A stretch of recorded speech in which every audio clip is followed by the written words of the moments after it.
Salut à toi, salut à vous, salut à tous. Bienvenue à la deuxième épisode de notre série intitulée « De la problématique à la soutenance ». Rédigez votre thèse en 20 minutes par jour grâce aux 4 principes japonais Ikigai, Kaizen, Shoshin et Wabi-Sabi.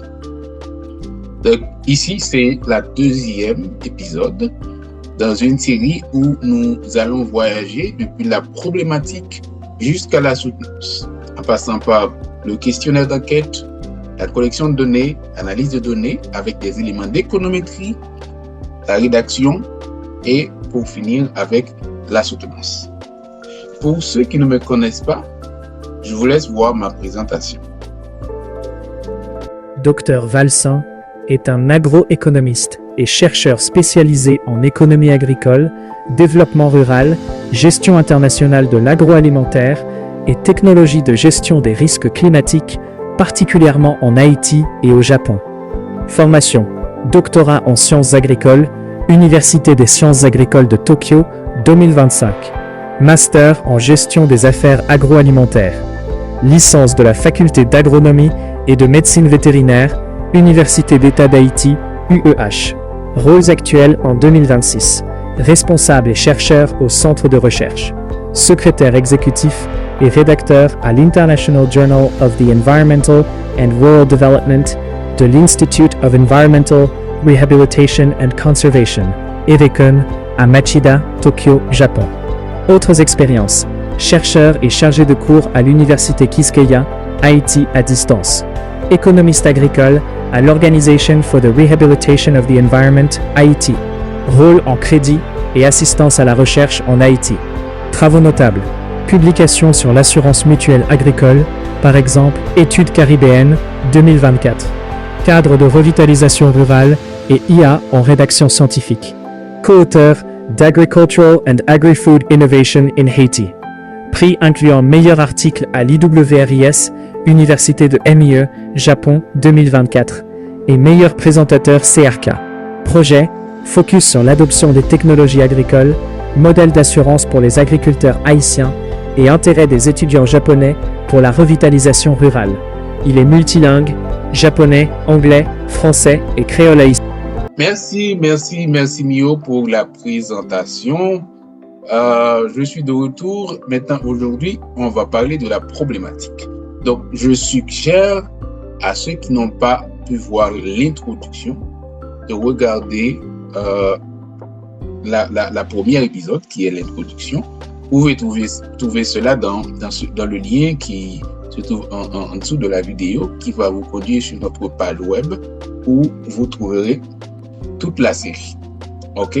Donc, si vous n'avez pas encore vu, vous pouvez arrêter ici et retourner voir la première épisode.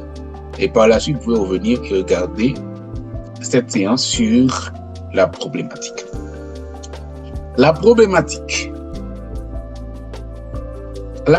c'est quoi? Dans quelques minutes, nous allons essayer de comprendre c'est quoi et comment procéder pour rédiger sa problématique.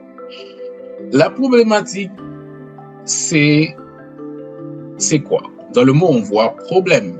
OK, on voit problème. Et l'anglais dit tout court problem, the problem. La problématique, c'est le problème. Mais quel type de problème? Donc, on dit que la recherche scientifique commence avec un problème. Ça commence avec un problème. Et le problème, c'est quoi? C'est l'écart entre ce que l'on sait et ce que l'on ne sait pas. C'est un manque. OK? On sait que, par exemple, on sait que le ciel est à telle distance par rapport à la Terre, mais on ne sait pas comment y aller. Donc ça constitue un problème. Donc, je vous avertis également que je vais prendre des exemples très simples et très banals pour élucider chaque séance, parce que l'objectif de ce cours, c'est de démontrer à quel point c'est facile de rédiger son mémoire ou sa thèse si on a la motivation. Donc, c'est pourquoi je complète mindset et méthode. Mindset, c'est la partie des philosophies japonaises, et méthode où j'explique étape après étape comment on procède pour écrire, pour commencer son travail et avancer. Donc, je disais, la problématique s'est regroupée autour d'un problème. Et le problème, c'est ce que l'on ne sait pas encore. C'est un manque. OK? C'est l'écart entre ce que l'on sait et ce que l'on veut savoir. Ça, c'est un problème scientifique. Maintenant, le fait qu'on a un problème, pour soulever le problème, on pose des questions. On pose des questions pour soulever le problème. Maintenant, comment peut-on faire? Par exemple, comment peut-on faire pour parvenir à cela? Ou quelle stratégie utiliser? Quelle combinaison faire pour... Donc, ça, c'est des questions de recherche. Des questions que je pose par rapport à mon problème. Donc, je soulève le problème. Et les questions, dites questions de recherche, c'est ce qu'on dit, on dit que cela constitue l'épine dorsale de la recherche. Donc, on va se souvenir de qu'est-ce qu'on avait comme question tout au long de la recherche, soit son mémoire ou sa thèse de maîtrise ou de doctorat. Donc, c'est aussi simple que ça. Je pose des questions par rapport à un écart que je constate dans la science, dans ce qu'on sait. Jusque-là, n'importe qui peut faire ça. On ne sait pas ça, et je pose des questions. Mais il faut s'assurer que vraiment ça n'existe pas. C'est pourquoi il faut lire. Donc, quand tu fais l'observation, tu vois que quelque chose manque, il faut aller lire. Maintenant, après des temps de lecture, tu peux confirmer, OK, ça vraiment, on ne le sait pas. Alors, tu vas te donner l'objectif de combler cet écart. Maintenant, après avoir posé des questions, un bon chercheur responsable, ce que tu dois faire, ou ce que tu peux faire, tu peux donner des réponses anticipées à tes questions. Je vois un problème, je soulève le problème en posant des questions, et puis je donne des réponses anticipées. Et je dis, la question était comment peut-on faire? Et puis je dis, je pense que si on fait ça, on va obtenir le résultat à 10% ou à 20% ou à 100%. C'est exactement ce qu'on appelle les hypothèses. Donc, les hypothèses, c'est des réponses anticipées à ta ou tes questions de recherche. Jusque-là, n'importe qui peut faire ça. Je pose des questions et je donne des réponses anticipées à ces questions que je pose. OK? Je suppose que si je fais ça, j'aurai un résultat à 90%. OK? Et il est important que tes hypothèses soient mesurables. C'est pourquoi vous voyez que j'ai dit, je mets des pourcentages. OK? Parce que les hypothèses doivent être vérifiées par la suite. Et pour bien vérifier les hypothèses, il faut bien les formuler. Il ne faut pas que ce n'est pas mesurable. À la fin, tu ne peux pas comparer ta réponse anticipée à ce que tu trouves après la recherche. Donc, c'est pourquoi il faut formuler des hypothèses plutôt mesurables. Comme ça, tu peux dire, oui, mon hypothèse ou mes hypothèses ont été vérifiées ou n'ont pas été vérifiées. OK? Bon, là, vous allez pouvoir décider de les accepter ou de les rejeter. Donc, c'est un jeu comme ça. C'est un jeu comme ça. Tu n'es pas partie prenante. Tu ne vas pas prendre part pour tes hypothèses. Il faut que ce soit vérifié. Tu vas jouer à un jeu. À la fin, on verra, c'est vérifié ou ce n'est pas vérifié. Dans les deux cas, tu gagnes. C'est comme ça que ça fonctionne. C'est de la recherche. On ne sait pas ce qu'on va trouver. Mais on suppose qu'on va trouver quelque chose. Et à la fin, on dit, ah, voilà, c'est exactement ce que je pensais. Ou tu dis, ah, ça m'inquiète. Ce n'est pas ce que je pensais. C'est comme ça qu'on joue le jeu. Donc, depuis la question de recherche jusqu'à hypothèse, n'importe qui peut faire ça. Maintenant, la quatrième chose à faire, c'est de promettre des actions concrètes. ok, de dire que 1, 2, 3, ce que je vais faire, donc je vais déterminer telle ou telle chose. Je vais calculer telle ou telle chose. Et ça va me permettre de confirmer ou infirmer mes hypothèses.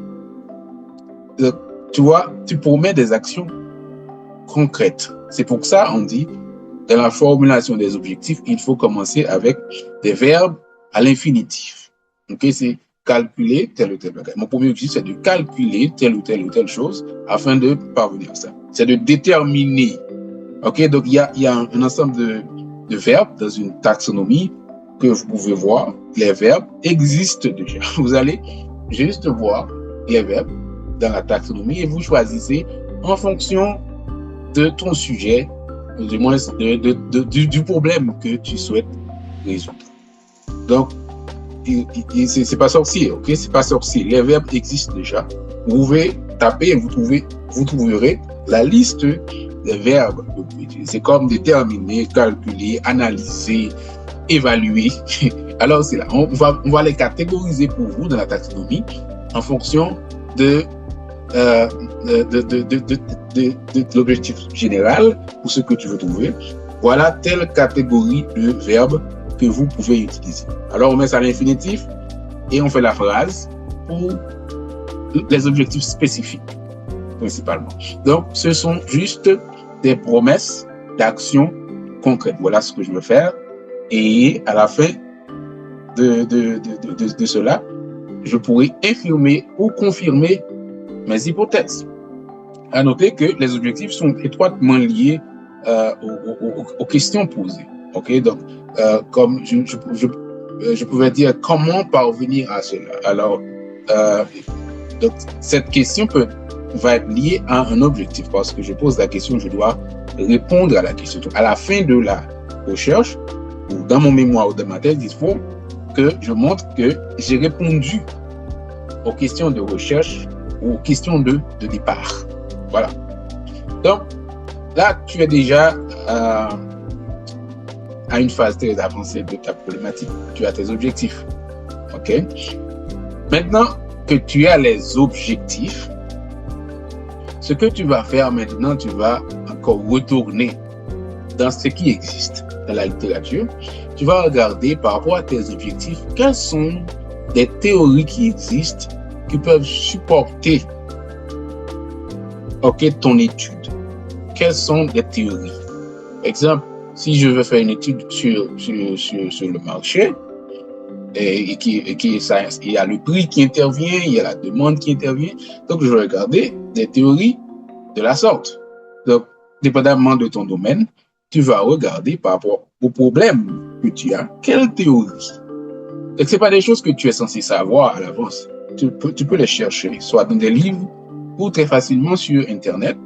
On va t'orienter et te proposer les théories qui peuvent supporter ton problème. Il faut les lire et sélectionner les plus appropriés parce que c'est possible de trouver pas mal de théories qui existent. Donc, c'est une manière de supporter scientifiquement ton étude, ou du moins tes objectifs, ou du moins tes hypothèses. Donc, tout est lié. Tout est lié. C'est un tout. Tout est lié. Les objectifs sont liés aux hypothèses, aux questions de recherche et au cadre théorique. Numéro 5. Okay? Donc, trouver des théories qui peuvent supporter tes objectifs en lien à tes hypothèses. Donc, à ce point, on commence à avoir de la matière. Maintenant, après ça, ce qu'on peut faire, on a les théories et on a son problème et ses questions et ses hypothèses. Maintenant, tu vas formuler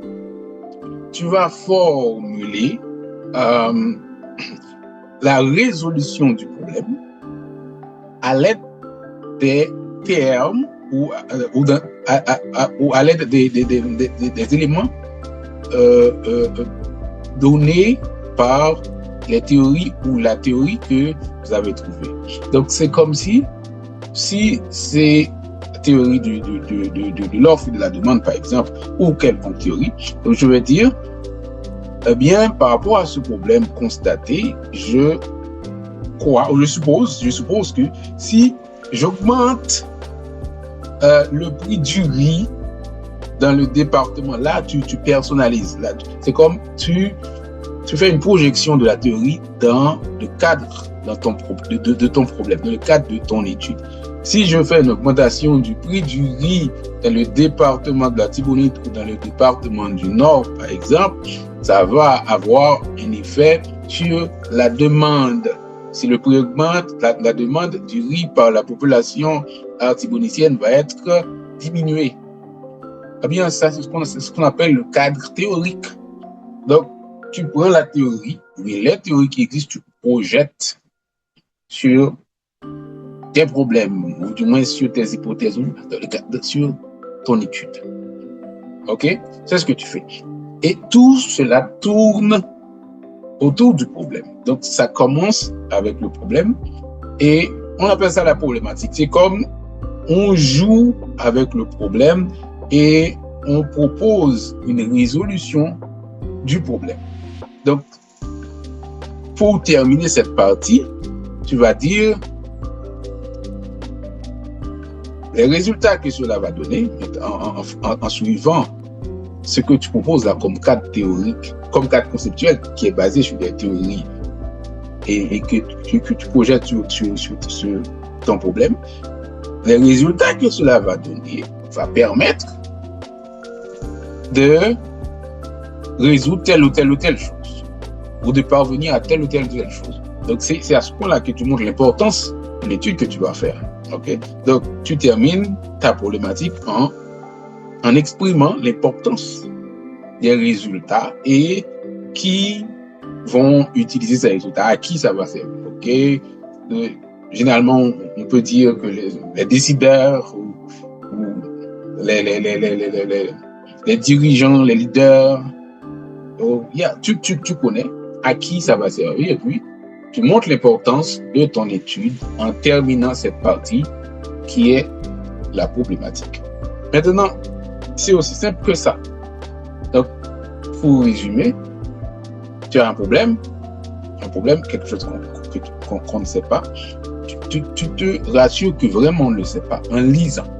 C'est pourquoi la problématique commence avec ce qu'on appelle mise en contexte ou background. Okay? Tu dis, voici la situation à l'échelle mondiale et voici la situation à l'échelle nationale. Alors, voici ce qui manque. Donc, il faut clairement montrer. Donc, c'est ce qu'on appelle la structure de l'entonnoir. Donc, tu commences de manière générale, le monde, voici comment la situation, soit de la consommation ou du riz, de manière générale. Et puis, tu viens à l'échelle nationale, voici comment ça existe actuellement dans le pays. Tu peux venir à l'échelle départementale, dépendamment des données qui existent, si tu peux trouver suffisamment d'éléments pour décrire. Et puis, là, tu fais asseoir ton problème. OK? Donc, il faut faire ça sous la base de choses qui existent, de lecture. C'est pourquoi il faut lire pour ne pas essayer de résoudre un problème qui a déjà été résolu. OK? Donc, c'est ça la problématique. On peut ajouter d'autres choses, on peut enlever certaines choses, mais l'essentiel, c'est le problème. Poser le problème et proposer une solution pour le problème. Donc, la prochaine chose sera de dire comment tu comptes procéder pour résoudre le problème. Et c'est ça qui va nous conduire à la méthodologie. OK, voici comment je compte procéder pour résoudre le problème. Donc, la méthodologie est étroitement liée à la problématique. Donc, quelque part, les gens peuvent écrire la problématique et incorporent la méthodologie. Donc, c'est étroitement lié. Donc, je ne vais pas faire une séance pour la méthodologie en soi, mais je vais vous dire très rapidement, c'est quoi la méthodologie, en quoi cela? C'est la méthodologie, dans la majorité des cas, ça existe. Et donc, ce que tu veux faire, dans la majorité des cas, quelqu'un d'autre l'a fait. Je peux dire 90% si vous faites un mémoire de licence ou un mémoire de master, à 90%, tu trouveras une méthodologie appropriée existante. Donc, et c'est ce qui est conseillé. Maintenant, si tu es au niveau doctoral, tu peux également trouver, mais si tu peux venir avec quelque chose de nouveau, c'est super. Parce qu'au niveau de doctoral, on attend que tu viennes avec une contribution consistante à la science. Mais dans la majorité des cas, tu vas trouver une méthodologie. Et dans la méthodologie, là-dedans, tu parles de la zone, si tu vas faire de l'enquête, tu parles des matériels que tu vas utiliser, tu parles des données, comment tu vas les collecter, ou où tu vas les trouver si ça existe déjà. Et puis, tu parles de comment tu vas les analyser, qu'est-ce que tu vas utiliser comme logiciel, les techniques, les outils. Donc, c'est ça la méthodologie. Tu ne fais que expliquer comment tu vas procéder. Voici comment je vais procéder et voici les outils que je vais utiliser. Et très souvent, on dit, cette méthode a été proposée par un tel ou tel auteur. Là, tu es plus rassuré quand tu viens avec une méthodologie qui existe, surtout dans le cadre de licence ou de maîtrise. Donc, tu donnes la référence de cette méthodologie qui a été proposée par tel ou tel auteur. Dans le cadre de doctorat, si tu peux te permettre de proposer une nouvelle méthodologie, c'est bien, bien que tu auras du boulot, du pain sur la planche pour défendre ta méthodologie, mais tu en as le droit. Mais pour votre sécurité, si tu fais un mémoire de licence ou de maîtrise, c'est mieux de trouver une méthodologie qui existe et puis tu conceptualises, ok, tu l'appliques à ton problème. Donc voilà, c'est tout pour la problématique. Si vous avez des questions, n'hésitez pas à les poser. Vous pouvez suivre le lien que je vais sûrement mettre en dessous de la vidéo. Ça va vous conduire sur notre site web où vous trouverez toute la série.